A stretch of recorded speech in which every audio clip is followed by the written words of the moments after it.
അൽഹംദുലില്ലാഹി റബ്ബിൽ ആലമീൻ വസ്സലാത്തു വസ്സലാമു അലാ അഷ്റഫിൽ മുർസലീൻ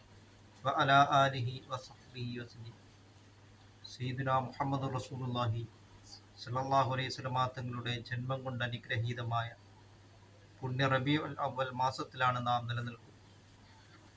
ഹസ്സാൻ ബിൻ സാബിത്ത് റളിയല്ലാഹു തആല അൻഹു നബി സല്ലല്ലാഹു അലൈഹി വസല്ലം തങ്ങൾ അവിടുത്തെ മദ്ഹ് പറയുന്നതിനായി ഒരു മിമ്പർ തന്നെ നബി സല്ലല്ലാഹു അലൈഹി വസല്ലം തങ്ങൾ ഒരുക്കി വെച്ചിരുന്നത് നിബിതങ്ങളുടെ മൗലിദ് ചെല്ലുന്നതിന് ഏറ്റവും വലിയ തെളിവാണ്. അതുകൊണ്ട് നാം നബി സല്ലല്ലാഹു അലൈഹി വസല്ലം തങ്ങളുടെ മദ്ഹുകൾ നാം ധാരാളമായിട്ട് നാം പാരായണം ചെയ്യുകയും അങ്ങനെ നാം നിബിതങ്ങളുമായി കൂടുതൽ അടുക്കുവാനും അങ്ങനെ നാം മഹബ്ബത്തു റസൂലില്ലാഹി സ്വല്ലല്ലാഹു അലൈഹി വസല്ലം നബി സല്ലല്ലാഹു അലൈഹി വസല്ലം തങ്ങളെ നാം കൂടുതൽ മഹബ്ബത്ത് വെക്കുവാനും പ്രിയം വെക്കുവാനും നാം ശ്രമിക്കുകയും അങ്ങനെ മഹാനായ ഉമർ ഖാദി റളിയല്ലാഹു തആല അൻഹു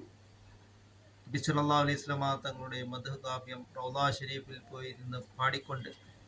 അങ്ങനെ റൗള ഷരീഫ് തന്നെ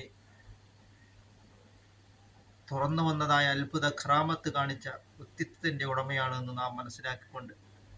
അത് അവനൊക്കെ രക്ഷപ്പെട്ടത് മദീനത്തു റസൂലില്ല, മദീനയുടെ രാജാവ് സയ്യിദുനാ മുഹമ്മദ് റസൂലുള്ളാഹി സ്വല്ലല്ലാഹു അലൈഹി വസല്ലം തങ്ങളെ കൂടുതൽ മഹബത്ത് വെച്ചതുകൊണ്ടും പ്രിയം വെച്ചതുകൊണ്ടുമാണെന്ന് നാം മനസ്സിലാക്കിക്കൊണ്ട് നാം അസ്സലാത്തു അലാ റസൂലില്ലാഹി സ്വല്ലല്ലാഹു അലൈഹി വസല്ലം നബി സ്വല്ലല്ലാഹു അലൈഹി വസല്ലം തങ്ങളുടെ പേരിൽ രാവും പകലുമായി ധാരാളം സലാത്തുകൾ നാം വർദ്ധിപ്പിക്കുകയും അങ്ങനെ നാം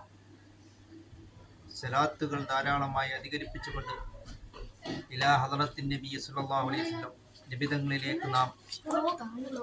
ധാരാളം സലാത്തുകൾ വർദ്ധിപ്പിക്കുന്നവരിൽ അല്ലാഹു തആല